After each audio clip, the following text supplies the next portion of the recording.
मित्रांनो नमस्कार. सर्वांचं स्वागत करतो आपल्या यूट्यूब चॅनलवर. आपण बघणार आहोत टी ई टीमध्ये टॉपिक बघणार आहोत आपण मातृभाषा शिक्षणाचे महत्त्व. तर हा खूप महत्त्वाचा आपला व्हिडिओ राहणार आहे. यावर खूप सारे प्रश्न आपल्याला राहणार आहेत. आपले 5 ते 6 गुण कुठंच जाणार नाही हे व्हिडिओ आपण शेवटपर्यंत बघितलं तर व्यवस्थित बघा. आणि टीमध्ये खूप महत्त्वाचा विषय राहणार आहे मराठी भाषेमध्ये मातृभाषा शिक्षणाचे महत्त्व. तर आपण सुरू करूया. सर्वप्रथम आपण बघणार आहोत मातृभाषा म्हणजे काय, शिक्षणात ती का महत्त्वाची आहे. बरोबर. तर मित्रांनो, आज आपण मातृभाषा शिक्षणाचे महत्त्व जाणून घेणार आहोत. ते शिकण्याचे काय कारण आहेत, शिक्षणात मातृभाषाची भूमिका काय आहे, शिक्षणशास्त्रीय फायदे काय आहेत आणि ठोस उदाहरणे पण आपण बघणार आहोत यामध्ये. तर या सर्वांचा अभ्यास करून आपण महा-टी-ई-टी परीक्षेसाठी तयारी मजबूत करू. आणि मित्रांनो, हा विषय खूप इम्पॉर्टंट राहणार आहे. तर मित्रांनो, सर्वप्रथम बघूया मातृभाषा म्हणजे काय. मातृभाषा ही आपल्या घरात प्रथम शिकलेली भाषा असते. प्रथम म्हणजे आपण आपल्या घरामध्ये जी बोलीभाषा वापरतो ती आपली मातृभाषा राहणार आहे. मित्रांनो, जी माणसाची भावनिक, बौद्धिक आणि सामाजिक दृष्ट्या जवळची असते, म्हणजे आपल्या घरामध्ये आपण जी भाषा बोलतो ती भाषा, म्हणजे आपण इथे महाराष्ट्रामध्ये मराठी शक्यतो बोलतो, म्हणून आपली महाराष्ट्रामध्ये मराठी आपली मातृभाषा राहणार आहे. मित्रांनो, मातृभाषा म्हणजे काय, आपली प्रथम भाषा ही आपण लक्षात ठेवावी. त्यानंतर मातृभाषा शिक्षण म्हणजे काय. बरोबर. मातृभाषा आपल्याला समजलेली आहे. मातृभाषा म्हणजे आपली घरातील सर्वप्रथम बोली जाणारी भाषा आणि आपली मराठी आपली मातृभाषा आहे. मित्रांनो, यानंतर मातृभाषा शिक्षण म्हणजे काय. मातृभाषेमध्ये शिक्षण म्हणजे काय. तर मित्रांनो, शालेय शिक्षण. तर मित्रांनो, मातृभाषा शिक्षण म्हणजे शालेय शिक्षण पहिल्यापासून, वर्ग पहिलीपासून तर आपण जेवढं शिक्षण घेत आहोत ते मातृभाषेमध्ये कुठे कुठे आपण शिकतो ते. आणि नंतर मुलाची पहिली भाषा म्हणून देणे, म्हणजे आपण जे पण पेपर देत असतो, एक्झाम देत असतो आणि आपण शिकत असतो, त्या अध्यापनामध्ये आपल्याला पहिली भाषा, वर्ग पहिलीपासूनच आपल्याला पहिली भाषा जी आपल्याला दिलेली असते ती आपली मातृभाषा असते. मित्रांनो, फर्स्ट लँग्वेज म्हणजे आपली मातृभाषा. बरोबर. त्यानंतर समजून शिकणे आणि व्यक्त करणे, जी भाषा मित्रांनो आपण समजू शकतो किंवा लहानपणापासून आपण बोलत आलेलो आहोत, कोणती पण वेगळी कन्सेप्ट असेल, कोणता पण वेगळा विषय असेल, आपल्याला आपल्या भाषेमध्ये ते समजून सांगणे, आपल्या मातृभाषेमध्ये समजून सांगणे, ही झाली आपली समजून शिकणे आणि व्यक्त करणे. एखादा हिंदीचा कन्सेप्ट आहे ते आपल्याला आपल्या मराठी भाषेमध्ये, एखादा इंग्लिशचा कन्सेप्ट आहे ते आपल्या मराठी भाषेमध्ये समजून शिकणे आणि ते आपल्या भाषेमध्ये व्यक्त करणे, ही मित्रांनो मातृभाषा शिक्षण आहे. हे शिक्षण केवळ भाषा शिक्षणापुरते मर्यादित नाही, तर विद्यार्थ्यांची बुद्धिमत्ता, विचारशक्ती, संवाद कौशल्य, सामाजिक संवाद वाढते. बरोबर आहे. तर मित्रांनो, ही जी आपली मातृभाषा ही फक्त शिक्षणापुरती मर्यादित नसून आपण यामधून आपली बुद्धिमत्ता, विचारशक्ती किंवा संवाद कौशल्य असो, सामाजिक संवाद असो, सगळं आपण यामधून करू शकतो. यामधून आपल्याला कॉन्फिडन्स पण वेगळा येतो. आपली रोजची भाषा असल्यामुळे, आपली स्वतःची भाषा असल्यामुळे आपण यामधून खूप काही घडवू शकतो. म्हणून मित्रांनो, मातृभाषा शिक्षण खूप म्हणजे काय आणि मातृभाषा शिक्षणामध्ये असलीच पाहिजे, खूप आवश्यक आहे, ही गोष्ट लक्षात ठेवा मित्रांनो. त्यानंतर बघूया मातृभाषा शिक्षणाचे शैक्षणिक फायदे. मित्रांनो, आपल्यासाठी हा व्हिडिओ 5 ते 6 गुण देऊन जाणार आहे, म्हणून सोबत शेवटपर्यंत राहा. सगळ्या कन्सेप्ट मातृभाषेवरचे आपले क्लिअर होणार आहेत आणि यावर आपण प्रश्न पण बघणार आहोत. मित्रांनो, मातृभाषा शिक्षणाचे शैक्षणिक फायदे. पहिला, संकल्पना स्पष्टता, म्हणजे कन्सेप्ट जेवढ्या पण आहेत ते सगळे क्लॅरिटी होते. मातृभाषेमध्ये जेवढं चांगल्या प्रकारे आपण शिकू शकतो तेवढं आपण दुसऱ्या भाषेमधून शिकू शकत नाही. मुलं जिच्या भाषेत शिकतात, मित्रांनो, ज्या भाषेमध्ये आपण शिकतो मातृभाषा, संकल्पना स्पष्ट होतात. हिंदी असो, इंग्लिश असो, सायन्स असो, मॅथ असो, कोणत्या पण गोष्टी असो, आपल्या मातृभाषेमध्ये जर आपल्याला ते शिकवल्या गेल्या तर आपल्या सगळ्या संकल्पना, सगळ्या कन्सेप्ट व्यवस्थित क्लिअर होतात. संकल्पना उलगडण्यास सहज, अर्थ आत्मसात करण्यास सोपे, चुका कमी, विचार स्पष्ट. बरोबर आहे मित्रांनो. स्वतःची मातृभाषा असली तर आपण खूप कमी चुकणार आणि विचार खूप स्पष्ट मांडणार.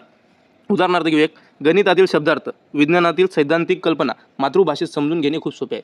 मित्रांनो, कोणती पण विज्ञानामधील एखादी गोष्ट असो, हिंदीमधील एखादी गोष्ट असो, ते आपण मातृभाषेमध्ये, आपल्या मराठी भाषेमध्ये खूप चांगल्या प्रकारे जर त्याला कन्वर्ट केलं तर मित्रांनो खूप चांगल्या प्रकारे आपण ते समजून घेऊ शकतो आणि ते कधी पण आपण विसरू शकत नाही. म्हणून मातृभाषा शिक्षणाचे खूप फायदे आहेत. पहिला त्यामधला लक्षात ठेवा, संकल्पना स्पष्टता, कन्सेप्ट क्लिअरिटी. ओके.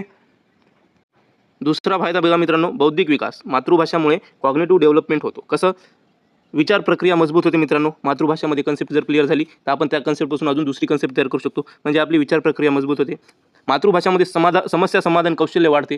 मातृभाषेमध्ये जेवढे आपण समस्या समाधान करील तेवढं आपले कौशल्य वाढेल मित्रांनो. त्यानंतर तार्किक विचार विकसित होते. आपण आपल्या मातृभाषेमध्ये खूप जास्त प्रमाणामध्ये, खूप फास्ट आणि खूप चांगल्या प्रकारे तार्किक विचार करू शकतो आणि त्यामुळे आपली तार्किक विचार करण्याची शैली विकसित होईल. बरोबर. असं का होते पण? कारण मुलं आधीच परिचित असलेल्या भाषेतून विचार करतात आणि व्यक्त करतात. मित्रांनो, आपल्याला परिचित भाषा कोणती असते? मातृभाषा. त्यामध्ये आपण काय करणार? विचार करणार आणि जेवढा विचार आपण करणार तेवढा चांगल्या प्रकारे आपण समोर व्यक्त पण होणार. बरोबर? त्यानंतर मित्रांनो, इम्पॉर्टंट आहे भावनिक आणि सामाजिक विकास. मातृभाषेमुळे मित्रांनो बघा, आत्मविश्वास वाढतो. इंग्लिश असो, हिंदी असो, आपण बोलताना ज्यांना समजा थोडं वाटते तेवढं कॉन्फिडन्स वाटत नाही, पण तीच आपली मायबोली असली तर मित्रांनो आपण एकदम आत्मविश्वासाने पुढे येतो आणि आपले जे विचार आहेत ते मांडतो. आपली व्यक्तिगत उभारणी होते मित्रांनो. बरोबर आहे. सामाजिक सहभाग आणि भावना स्पष्ट. मातृभाषेमुळे सामाजिक सहभाग वाढतो. आपल्या भावना जे आहेत, आपण उद्दिष्ट जे आहेत, आपण ते स्पष्ट मांडू शकतो. हे भावनिक आणि सामाजिक फायदा आहे मित्रांनो मातृभाषेचा.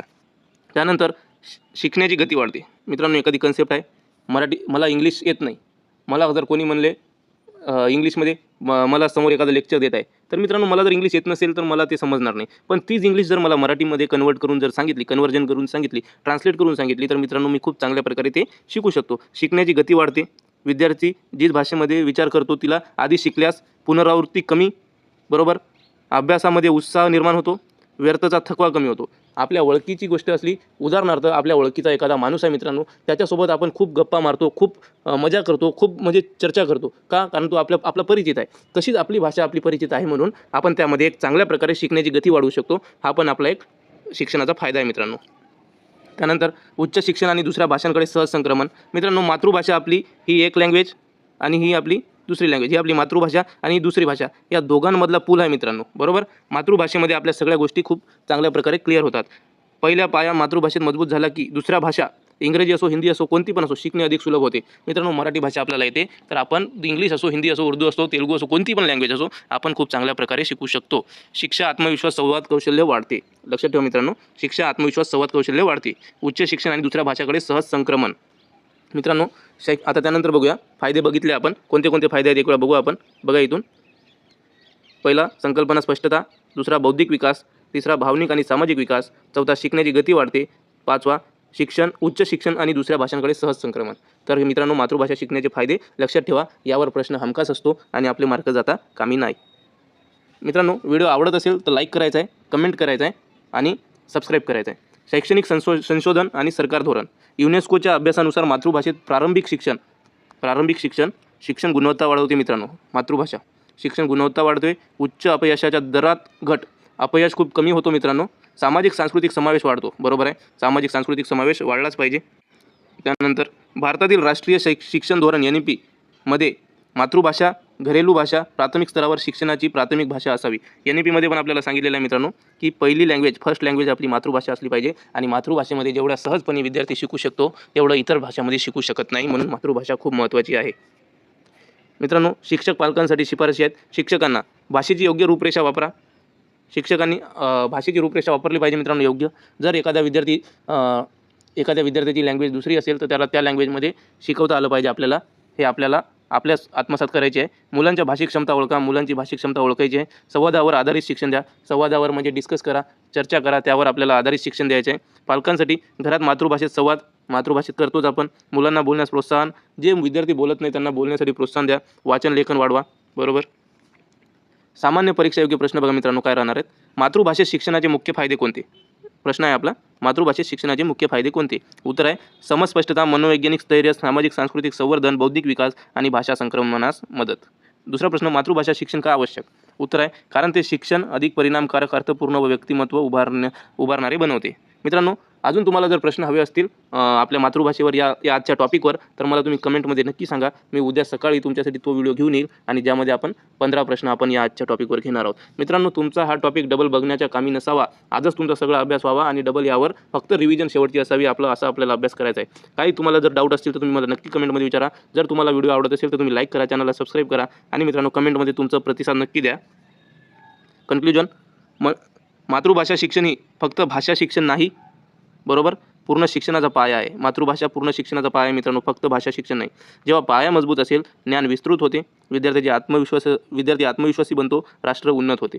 मित्रांनो, मातृभाषा फक्त भाषा शिक्षण नव्हे तर पूर्ण शिक्षणाचा पाया आहे. ही गोष्ट लक्षात ठेवायची आहे. ज्यामुळे ज्ञान विस्तृत होईल, विद्यार्थी आत्मविश्वासी होईल आणि राष्ट्र उन्नत बनेल. थँक्यू मित्रांनो. लाईक करा, शेअर करा, कमेंट करा, सबस्क्राईब करा. जर काही अडचणी असतील तर विचारा. तुमच्यासाठीच मी आहे. Thank you so much.